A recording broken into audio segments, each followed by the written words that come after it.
welcome back to Soul Light Reflections. I am so grateful that you are here. And I wanted to let you know that I have been thinking about ways to repurpose past content for this podcast because I have countless hours of really, really juicy content from group calls that I used to host within my autoimmune membership platform. Today, I want to share a call all about shadow work. It's not a long one. I clipped quite a bit out because this podcast is not just about autoimmune disease, but I highly encourage you to really sink into what I talk about on this episode and recognize how you can utilize this within your own journey, wherever it may take you right now. It is now the Lunar New Year, so the year of the fire horse is officially upon us.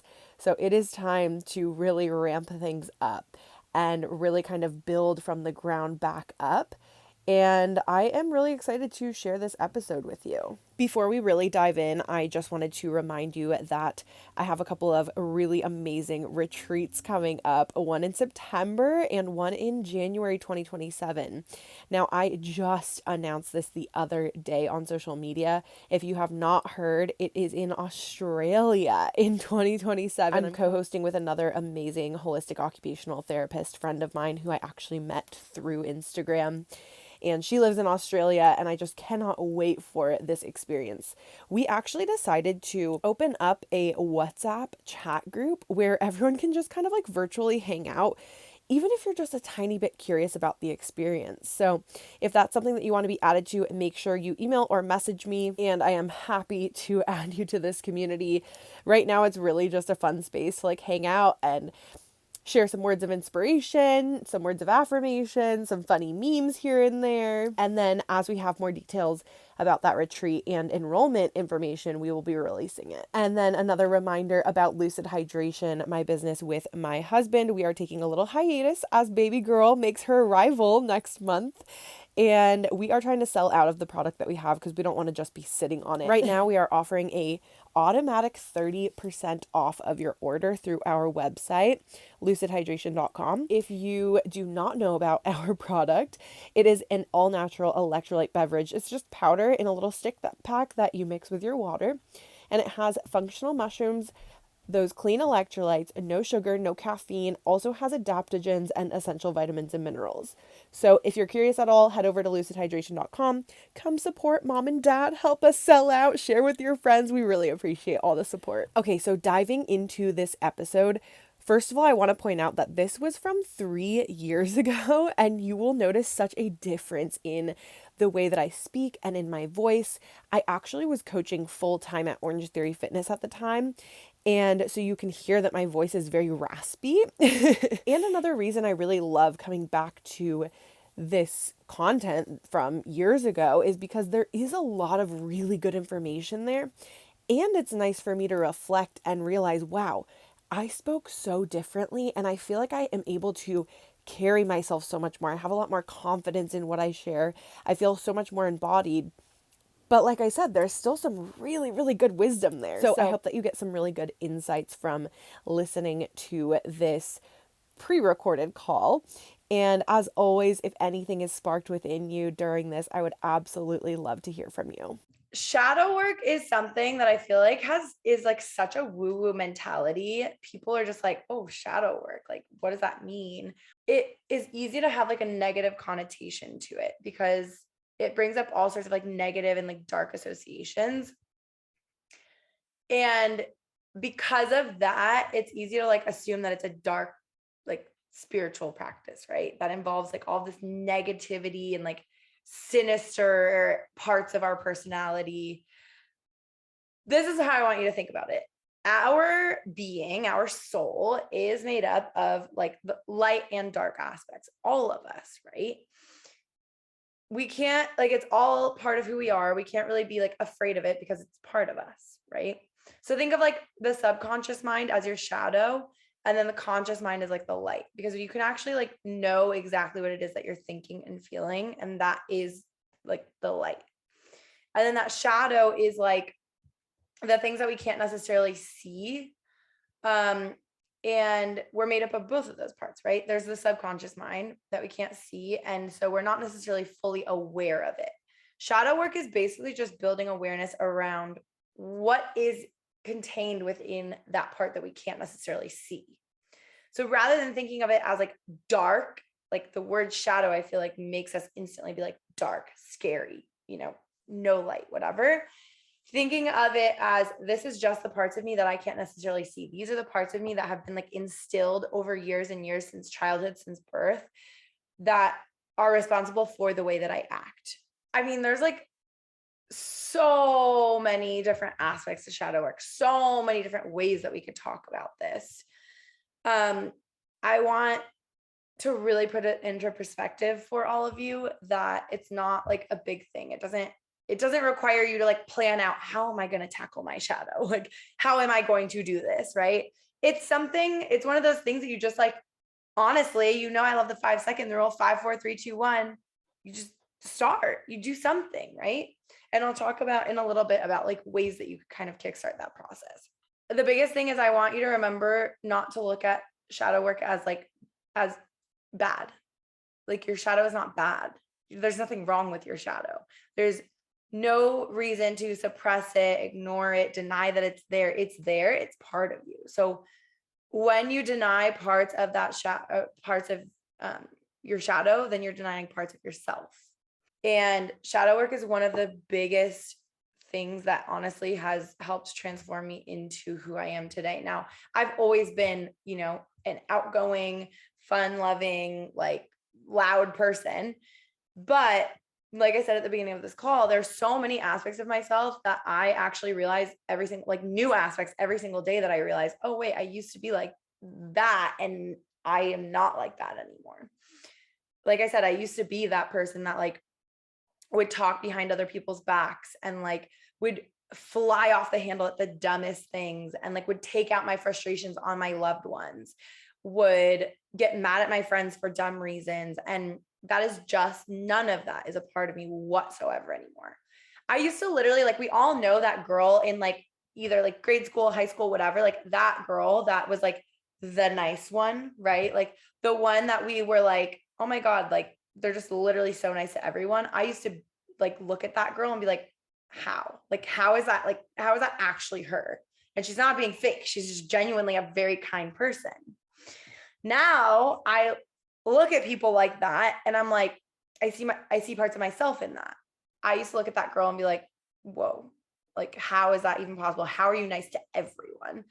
And then I had this like kind of breakthrough moment when one of my siblings, my mom said something about, I don't know what story I was telling her, but she was like, oh, well, like, were you nice to the lady? And my sibling goes, Rachel's nice to everyone. What do you mean, mom? And just like so matter of fact. So like, how dare you think that she could ever be mean to someone? And I was like, whoa, like someone actually thinks that about me. Like, that's really freaking cool. Cause that never used to be me like 5, 10 years ago. And that is all a result. And the thing about shadow work is there is no end goal, kind of like autoimmune healing. Like, yes, theoretically you go into remission, but you still have to keep doing the things or else you're going to go backwards, right? It doesn't end. It doesn't just stop, hard stop. And it's the same thing with any sort of spiritual work, any sort of mental health work. We always have to be aware and like doing the work. So shadow work is basically just becoming aware of those aspects of yourself that you didn't necessarily realize are there. And that shadow affects everything that we do. It affects the way that we perceive people around us. It affects the way that we perceive our environment. It affects the way that we interact with other people. It affects the way that we carry ourselves and think about ourselves. And a lot of times we do things in life and we don't really like know why we do it. And that's the shadow. So like think about a time in life when you do something and then later on you're like, why did I handle that way? Like that was not me. Like that was weird. That's your shadow. That's acting from a place of your shadow rather than acting from a place of the like lighter parts of you that you've worked through the shadow into the light, if that makes sense. So every time you are navigating and operating from a place of just that shadow, it gets bigger and bigger. It becomes more and more of who you are. every time that you are working through those parts of the shadow and you're integrating it into your light being, that's when you start becoming more of that light being and you're operating from that lighter place, that higher vibrational frequency. Does am I always forever operating at that higher place? No, hell no. I'm still human. I'm not a freaking angel. But I know that, like I said at the beginning of this call, for the most part, I have become more and more grounded in myself and know that I am able to take those steps back and build that awareness around how it is that I'm interacting with people, with the environment around me. So I want to talk a little bit about like how to like spot your shadow. How do you know that you're operating from a place of shadow? So there's like three different areas that you could really like pinpoint. So one is projection. Like how are you projecting yourself into like people, the environment, anything around you? There's like a lot of you have heard me talk about Abraham Hicks a lot. The law of attraction is real, right? What you're putting out into the universe will come right back to you in some capacity every single time. It's just law of anything, like honestly, a law of physics, actually, if you really think about it. But it's the law of energy, right? Everything is energy. Everything is energy, and it will come right back to you. So you can sit there and think about what type of energy am I putting out into the world? Whether that's talking to the barista at a coffee shop, whether that's talking to your boss, even though you're frustrated, whether that's, walking your dog and your dog is sniffing everything. Are you taking that frustration out on your dog? Or are you being like Emily and being like, oh, wait a second, actually, maybe I should take a page out of their book and be like, oh, let me stop for a second. Another one is paying attention to triggers, right? Anything that literally like that word, I feel like that word just like is like slang nowadays, right? I'm triggered, right? But truly paying attention to what triggers you, because that can show you what those wounds are. And a lot of times we act out when those triggers are triggered.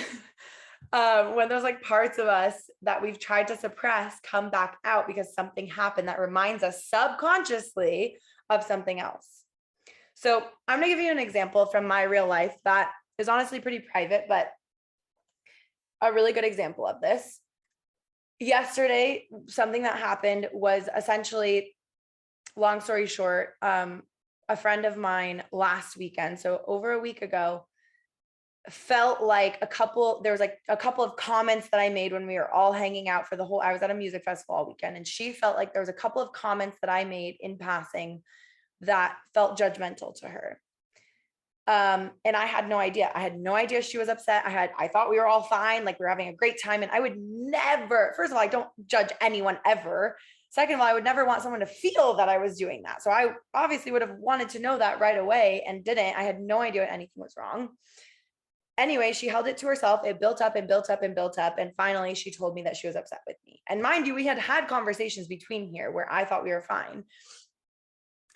And so yesterday she told me that she was feeling really upset. She was feeling really triggered and explained why. And we talked on FaceTime for like an hour about this. And I like, as a person who literally, I just don't cry. I release in many other ways, in healthy ways, but it takes a lot to make me cry. When I read her text message that said that she was really upset by my actions and felt judged, I immediately burst into tears. It was so like that hurt so bad to think that anyone could be hurt by something that I did, especially without even knowing that I did something. And so anyway, long story short, again, when we were talking about it, come to find out, she shared with me near the end of the call that the reason she didn't come to me right away is because she is so used to holding things down. And she was telling me that in high school, she was bullied a lot by other girls.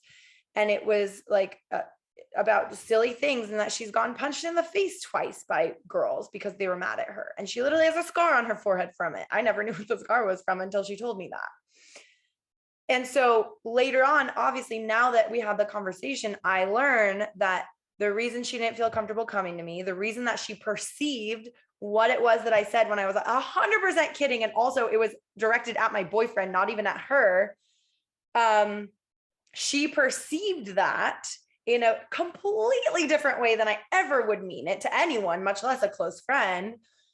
But because of those wounds of hers, she perceived it in a certain way and she held it in, and it built and built and built and built. And again, got bigger and bigger and bigger until she had to let it out. And then obviously we had a conversation. We're totally fine now. Everything's fine. And I'm glad we had the conversation.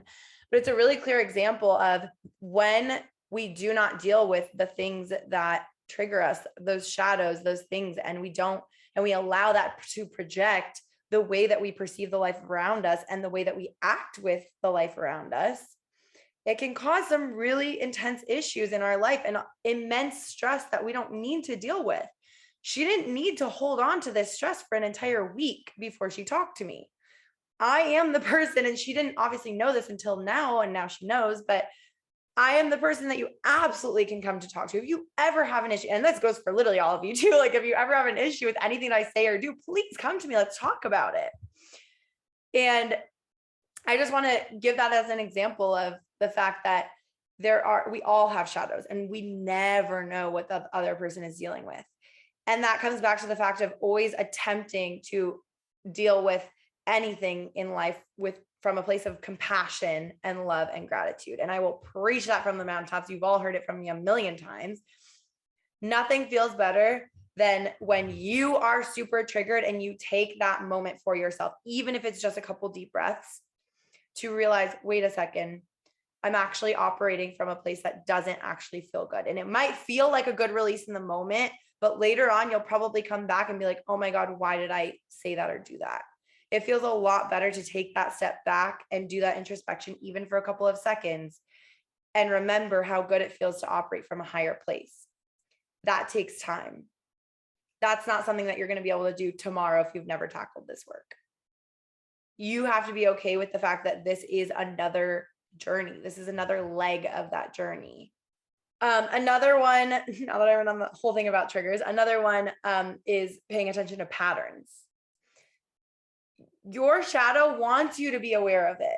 Your shadow is not there. Like, don't think of your shadow as like a little like a gremlin in your mind of like, I'm gonna like fuck things up. No, your shadow wants you to be aware of it. Your shadow is there so that you can grow. This is something that is a soul. I've never shared this with anyone actually, but this is a soul download that came through months ago. I truly believe that every person out there that seems like a bad person or a mean person, and you just are like, what the heck is wrong with this person? They just haven't dealt with those shadows because they maybe don't know how. They don't have awareness that they're there. They don't know, where to start, or they're scared. And I think that each one of us has that aspect of ourselves. I still get like a little bit nervous to dive even deeper into shadow work sometimes. Again, it's never ending. It's not a place that you arrive to. You just have to keep going. But you can start to operate at a higher and higher place when you do dive into that. And what I mean by that is identifying all of these things, triggers and patterns that come up, and how you're projecting, and knowing that your soul's got your back. Your soul wants you to grow. And the download that I was talking about, I just went on a different tangent, but the download I was talking about is we are all souls in this human body right here on this planet in order to learn something, in order to grow, in order to do this time of this life a different way than you have before. That is what it's all about. That is why our souls are here. And if we do not honor that within ourselves, if we do not honor the fact that our soul is here for a reason, to grow, to learn, to change, to share, to dance, to heal, we're basically looking at our soul and being like, yeah, that's cute, but no, I'm going to sit here and be miserable instead. I would rather suffer. I would rather make this even harder on myself. What happens if you don't tackle the shadow, the hard, the difficult? The hard, the difficult, the shadow get bigger and bigger and bigger, and they get harder and harder to tackle. It becomes a monster within you. When you start to recognize and become aware of those things, it's almost like chipping away piece by piece and realizing that there's something really beautiful underneath. Have any of you ever gotten those like candles that have a crystal in them or like a little rock or something? And then as it burns and burns and burns, you find this like rock and then you're like, oh my God, I have a new crystal, right? It's like that. Even if you don't have one, you probably know what I'm talking about. It's like that. You spark it up, you light that wick. And also another analogy. Wow, I love when these come through. It's so fun. Another analogy, when you first get a candle, the wick of it is like a little waxy, right? It's a little bit harder to light the very first time. Kind of like shadow work. When you very first are thinking about it and you very first are like, I don't know what this is, but I guess I'm going to dive in, it's a little bit challenging. But then when you go to light that candle again, you dive into the shadow work again, maybe next week, maybe the next day, it's a little bit easier because it's already lit. And then as that candle starts to burn, the wax starts to melt away. That shadow starts to melt away a little bit, little by little. Again, a journey. And then you get to this little crystal or rock or whatever. You know what happens when you get to that crystal or rock? That is the end of the journey. That is the end of this life. That whole candle is your life. It's not, oh, I've done this shadow work and now it's done. By the time the shadow work is done, your life is over. And then you move on to the next life or whatever you believe. And your soul moves on with all of these lessons and all of this healing that you've done on this planet in this life. That's why you're here. That's why this is so important. That's why I feel so freaking called to do the work that I do day in and day out. That's why I get so passionate about it. And that's why I know that my soul's work is to instill this in other people as well as myself. The biggest piece, if you're going to take anything from this call, is knowing that the work that we're talking about right now is necessary. It's not an option. It looks different for everyone. You can arrive at it in many different ways, but it's necessary if you actually want to learn and grow and improve your life and actually have purpose in your life outside of your job title or your family title. And the other piece that I want you to take with you is no one else can do it for you. You can have the most supportive community that we have here. You can have the most supportive friends, the family, all of it, therapist, mentor. They can't do it for you. You have to do it for yourself. You have to actually like take the moment and commit to it and know that, okay, I'm going to do this. And the whole goal of the shadow work is just integrating that unconscious, that subconscious in order to build awareness and in order to bring that shadow closer to, like, think of like your shadow is way over here and your light is way over here. You're kind of like bringing it closer and closer out of the light. You're shining more and more and more light on it. Ways to do that. A lot of our shadow is dictated by childhood, from birth. I highly recommend working with a therapist that can help you with this because it makes such a difference doing that inner child work. And we've talked on past calls about inner child work a little bit, but you have to kind of review your childhood and become more aware of that shadow. Another thing is to shine light on the shadow is not blaming it. You can't change whatever happened in the past, even if parts of your shadow are from recent, right? Parts of my shadow are from my divorce. Parts of my shadow are from my recent relationship that I've shared with some of you with a narcissist. Parts of my shadow are from being diagnosed with an autoimmune disease. But we can't blame any of that. It's not going to do any good. Feeling guilty for those parts of ourselves, guilt is one of the lowest vibrations we can feel as a human. It's not fair to yourself to feel guilty or feel shame for it. And then observing, we talked about those triggers, right? Observing the triggers and then using those as a guide. Again, building that awareness of, am I projecting? Am I truly operating from the space of who I know myself to be, or am I operating from a space of my shadow? And then not judging the moments when you might be operating from a place of your shadow. It happens. We're all human. It happens to every single one of us. Recently, I had a moment where I was like not proud of the way that I was acting towards my boyfriend. I was like, wow, like literally 2 minutes later, I was like, that's not me. I'm really sorry. I don't know what came over me, and I'm really sorry. I didn't mean to make you feel that way. It happens to literally all of us. And then we have to work to integrate that side, right? When we build that awareness, when we know we're doing this thing, we have to integrate that and be like, oh, maybe next time I'm aware of it sooner. Maybe next time I'm aware of that before it even comes out of my mouth or comes out in actions. You decide on that new direction. You decide, oh, I know that my highest being is this, and this is what I want to operate as. So, in order to put that into practice, highly recommend journaling. And I'm going to give you a couple of journal prompts to write down. Therapy, highly, highly recommend. Like I said, when I first heard about like shadow work, I was like, okay, I don't know what that means. I don't know how to do it. I don't know where to start, but I know that I probably should go to therapy. But I was always scared. I was always nervous. And I started therapy like just maybe like 16 months ago. And I was like, where has this been all my life? Like what? I had only ever gone to couples therapy before, which I spent a lot of money on and definitely got my answer. But it's a really powerful thing, but you have to find the right therapist for you. And don't ever feel like, oh, well, I've seen this therapist for a couple of months, so I have to stay with them. No, you don't. It's just like dating. Finding the right therapist will completely change your life, especially when they allow you to do that deep inner child healing. Breath work is another really, really powerful tool for shadow work. A lot of you were on the breathwork call that we did. That was a really powerful call. And that's just scratching the surface of what breathwork can do. I know a lot of you actually texted me separately saying, I didn't even know half this stuff was down there. I don't even know what I was feeling, but I was feeling something. And I started bawling, or, I was feeling really intensely. Part of shadow work, it means that you don't necessarily have to see what's happening, and you don't have to know exactly what it is. You don't have to label everything, especially during meditation and breath work.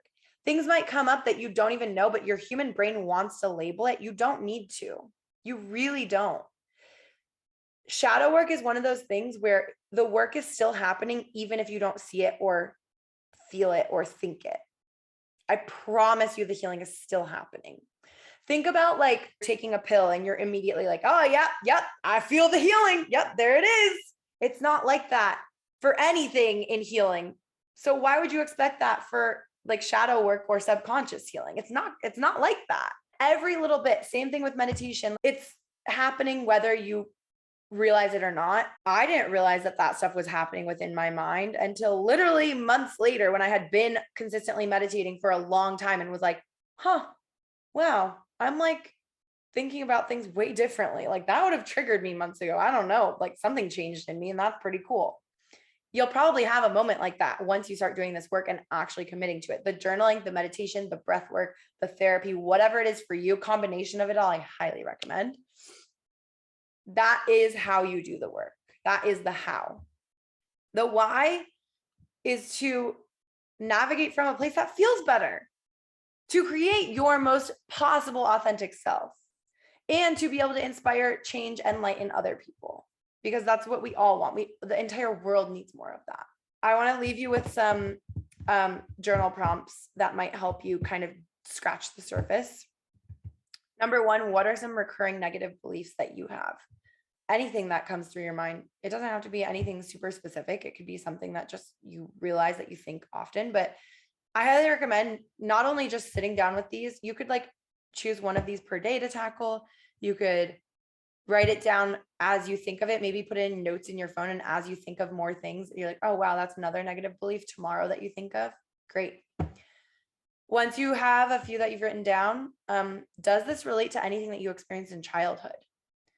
Is that belief coming from something that you heard during childhood or felt during childhood? And then kind of veering off a little bit, what are some emotions that you tend to avoid feeling? Do you try to avoid feeling unhappy? Do you try to avoid feeling unwanted? Do you try to avoid feeling lonely? Whatever it is. And again, does this relate to anything that you experienced or felt in childhood? And what are aspects of yourself that you don't necessarily love? Like things that you don't do that you don't really love, or thoughts that you have that you don't really love. And then integrating that into, what are parts of myself that I actually do really love? What are some really positive beliefs that I have about myself? These are harder to answer, you'll find, because as a society, we are so conditioned to be so down on ourselves. And that is part of this shadow work, is tackling why does it feel so much easier to feel down on myself and negatively about myself? and learning that it's okay and it actually feels much better to feel positively about ourselves and to empower that part of ourselves. That's how you navigate from a higher vibrational frequency. That's how you build your self-confidence, your self-worth. That's how you build self-love, is by learning it's okay, even though it's hard, to think of things that I love about myself, to think about positive thoughts that I have. Thank you so much for listening to this Soul Light Reflections episode from the archives of 3 years ago. I do plan on continuing to repurpose some of these past group calls because, like I said, there's a lot of wisdom there. And as our baby girl makes her way to this world, I just don't know what my capacity is going to look like to be able to continue to record brand new episodes every week. But it is really important to me to continue to produce episodes. So, you might see more of these popping up here and there, and you'll definitely see some new content and some more guest interviews popping up throughout as well. Until next time, keep shining, keep aligning, and we'll talk soon.